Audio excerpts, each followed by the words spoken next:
નમસ્તે વિદ્યાર્થી મિત્રો, આજનો આપણો વિષય છે હિન્દી ધોરણ 1, જેમાં આપણે આજે હિન્દી અને ગુજરાતી મૂળાક્ષરો સાથે જોઈશું. ये है क से कमल અને ક થી કબૂતર. ये है ख से खरल અને ख થી खल. ग से गधा અને ग થી गणपति. ग से घर અને ग થી घर. च से चरखा અને च થી चकली.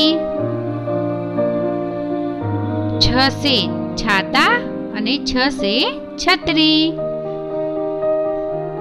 ज से जग અને ज થી जमरूख. ज से जंदा અને ज થી ઝબલા. હવે આપણે નોટમાં હિન્દી મૂળાક્ષરો સામે ગુજરાતી મૂળાક્ષરો લખીશું. તો હવે આપણે નોટમાં હિન્દી અને ગુજરાતી મૂળાક્ષરો સાથે લખીશું. ક से ઝ, તારીખ, વાર અને CW. તો નોટમાં તમારે પહેલા આટલું હાશિયામાં લખવાનું છે. હવે આપણે હિન્દી અને ગુજરાતી મૂળાક્ષરો સાથે લખીશું. તો આ છે હિન્દીમાં ક. ક से कमल.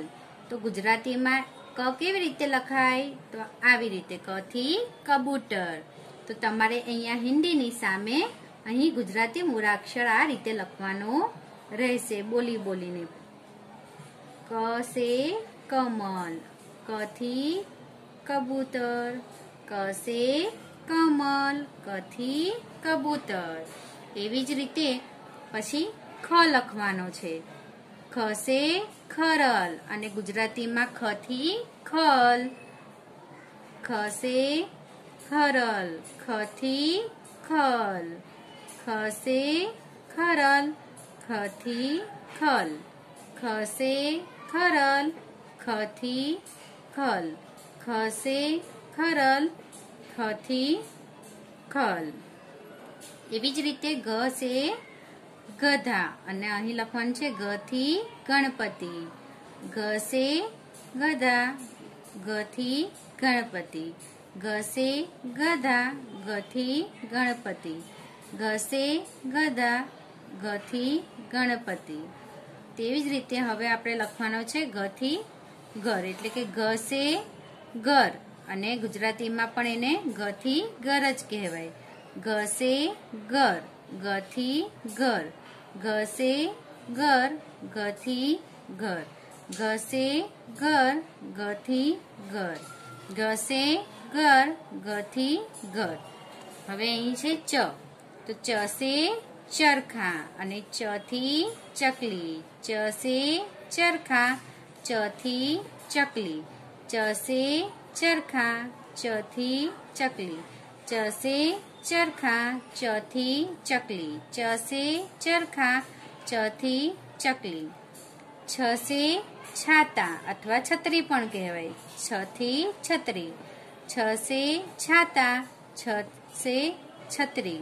छ से छाता, छ से छतरी. छ से छाता, छ से छतरी. છત્રી પણ કહેવાય અને છાતા પણ કહેવાય હિન્દીમાં, એટલે આપણે બંને બોલીએ છીએ. જ से જગ, જ થી જગ. જ से જગ, જ થી જગ अथवा જમરૂખ. જ से જગ, જ થી જમરૂખ.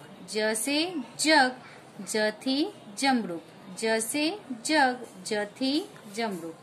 પછી છે જ से ઝંડા. તો જ से ઝબલા. ज से जंदा, ज से ઝબલા. ज से जंदा, ज થી ઝબલા. ज से जंदा, ज થી ઝબલા. ज से जंदा, ज થી ઝબલા. તો આવી રીતે તમારે પેજ ભરીને હિન્દી અને એની સામે ગુજરાતી મૂળાક્ષરો સાથે લખવાના છે. તો બાળકો, આ હિન્દી અને ગુજરાતી મૂળાક્ષરો ચોપડીમાં યુનિટ નથી, એટલે આપણે આમાં યુનિટનો નંબર લખીશું નહીં. ચોપડીમાં યુનિટ 16-17 સુધી આપણે કર્યું હતું, તો એ યુનિટ 17 સુધી ચોપડીમાં છે. યુનિટ 18માં આના પછી આપણે આના પછીના વિડીયોમાં આપણે યુનિટ 11 થી ફરીથી જોઈશું, પણ પહેલા એ શીખવા પહેલા તમારે હિન્દી અને ગુજરાતી મૂળા અક્ષરોની ઓળખ ખૂબ જ જરૂરી છે. માટે તમારે આ નોટમાં પહેલા લખીને બંને અક્ષરો યાદ રાખવાના રહેશે.